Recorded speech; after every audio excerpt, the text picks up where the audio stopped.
A dropdown is a toggleable, contextual menu for displaying lists of links. The dropdowns in Bootstrap use the dropdown plugin that is part of the Bootstrap.js file. To create a dropdown, wrap the dropdowns trigger and dropdown menu with a dropdown class. The HTML for inside the dropdown is then handled normally, most commonly with an unordered list.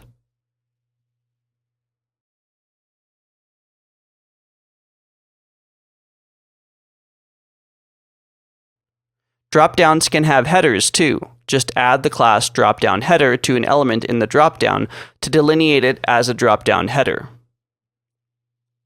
Links in a dropdown menu can be disabled by adding the disabled class. The link loses its pointer style and hover effect.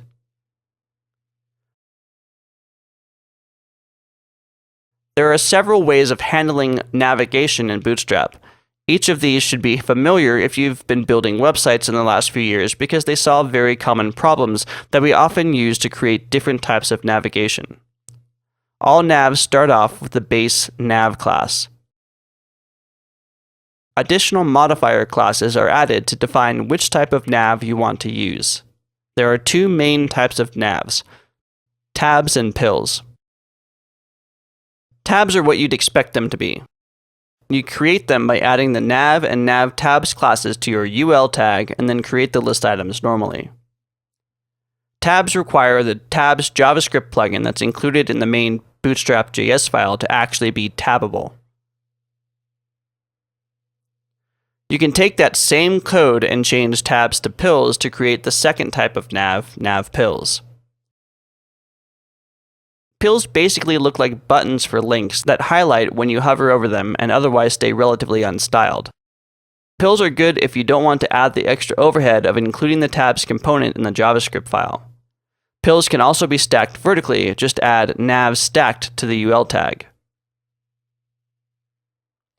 Nav pills and tabs can be justified to stretch the entire width of the parent on screens larger than 768 pixels with the nav justified.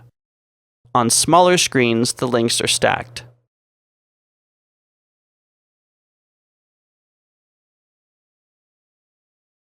To gray out the link and make it appear disabled, simply add the disabled class to the container. Keep in mind that adding the disabled class doesn't change the link's functionality, just the appearance. You'll need to disable the actual function of the link with JavaScript. Both tabs and pills can also have drop-down components with the drop-down JavaScript plugin.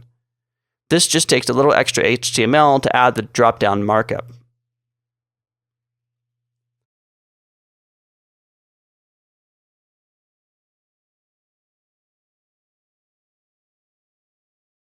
Swap the tabs for pills and you can do the same thing with nav pills. Bootstrap also has built-in support for responsive navbars. Navbars are navigation headers for your site.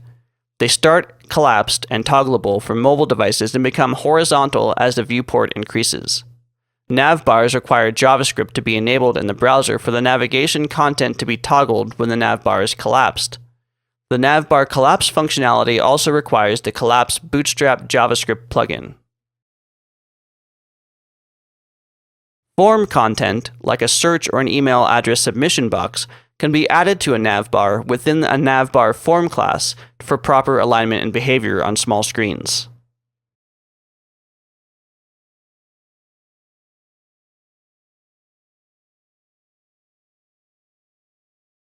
Buttons can be added to the navbar outside of a form by adding the navbar button class to the button tag.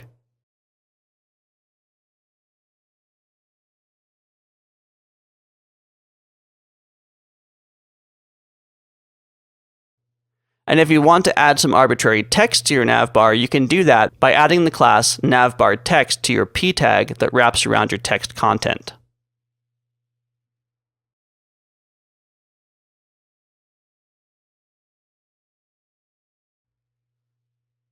Maybe you want some kind of link in your navbar that's not actually a nav link. Use navbar link to handle these situations.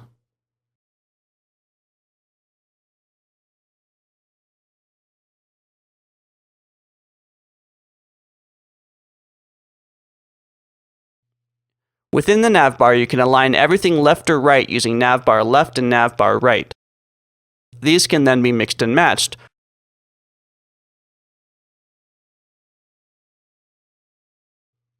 Stick the navbar to the top or bottom of the screen by adding navbar fixed top or navbar fixed bottom. Keep in mind, if you're fixing to either, you need to add some body padding to make up the difference, otherwise the navbar may be covering up some content. Bootstrap suggests 70 pixels. By default, the navbar is 50 pixels high. Alternately, you can create a full-width navbar that does scroll by adding navbar static top. For this, you don't need to worry about adding any body padding, but the navbar will not stick to the top of the page the way it would when it was fixed. Using navbar inverse, you can modify the look and default style of the navbar without having to touch any of the CSS. We'll be looking again at navbars when we start building the header for our WordPress theme framework.